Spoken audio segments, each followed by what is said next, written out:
All right, welcome back to the homestead, and here we go. I've been seeing a lot of posts lately. People are talking about how they have to bring their waterers inside, you know, because they're frozen right now. We got this, what do they call this thing? The bomb cyclone going on. So there's lots of cold going on all the way down to Florida. They're getting snow in Florida and Georgia. But, you know, like right here, right now, it's like a whole 0 degrees. Negative like 7 or 10 last night. It's been negative 12, negative 15. You know, everybody's posting their videos about how they're dealing with the cold. And so I thought this would be a good time to show you guys a good, slick, probably the best waterer that you can use, especially if you're off grid, because we don't have power. We're not running cords everywhere for heated water.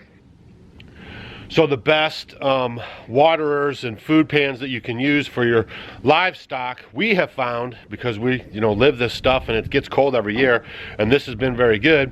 So I'm going to show you guys what it is. Oh man, we got some of these meat fryers are still hanging in there. I don't know if it'll adjust for you. They are big. They look like linebackers. We got a couple there, and a couple in the other house right there. So did you get dizzy? Had to make sure you had the proper lighting. These are the best pans for watering and feeding your livestock, especially in the wintertime, and we use them all year round. We tried the waterers that you fill up, flip over, and screw on to the pedestal at the bottom where the water just kind of seeps out like a gravity fed thing. The problem with that is, you know, water is precious to us when we're off grid. So the problem with that for us was, you know, you waste a lot of water when you're flipping it over and stuff, and then when you're positioning in it, water sloshing out, and then you end up with, like, you guys know I'm telling you the truth, you guys end up with like half of the water inside of there that you filled up when you first started off. And then you know, so, and then in the wintertime when they would freeze, I mean, it was just pretty much game over. Then we were taking it in the house and everything. So we've tried that waterer. We've tried the nipples. You know, those were okay. They didn't work that good. But for us, the number one thing is this right here, because you can see there's a little bit of ice in there. So all we got to do is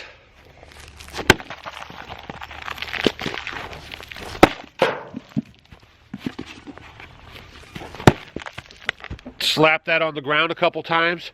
It's all cleaned out, and now we can add some more water to our chickens and even our cats. You know, we have to give a lot of water to our cats, so they're going to get the water. And you know, so I'm just sharing that little off-grid tip with you guys. If you and you know, the other thing I like about it is, you know, you're wasting a trip, right? So you got to go out to the chicken house, and then you have to get the waterer, take it in the house, let it thaw out, and then you're bringing the water back outside and probably adding to it while you're in there and stuff. With this, with those Rubbermaid type of pans, I just come out, I bring my 5-gallon bucket with me right here. I got my 5-gallon bucket.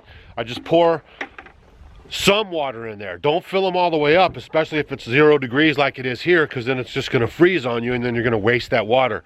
So I'll fill it up a couple inches or whatever, and then I'll come back later on and check them like every couple of hours or so. You know, no big deal.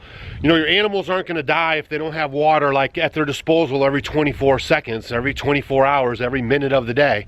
You know, they can go just like you can without water for a while, but, you know, just make sure you're checking on them, and then you just add water to the dish again, break whatever ice is in there that they didn't use, and then you'll be good to go. Also, you'll notice you'll waste less water. I mean, that ice freezes up, it's pretty much worthless. You bang it out on the ground, and then you're just going through a lot more water. So I'm gonna finish doing my chores here with the animals, getting their water set up, giving everybody some feed, super cold, feeding the fire in the cistern room.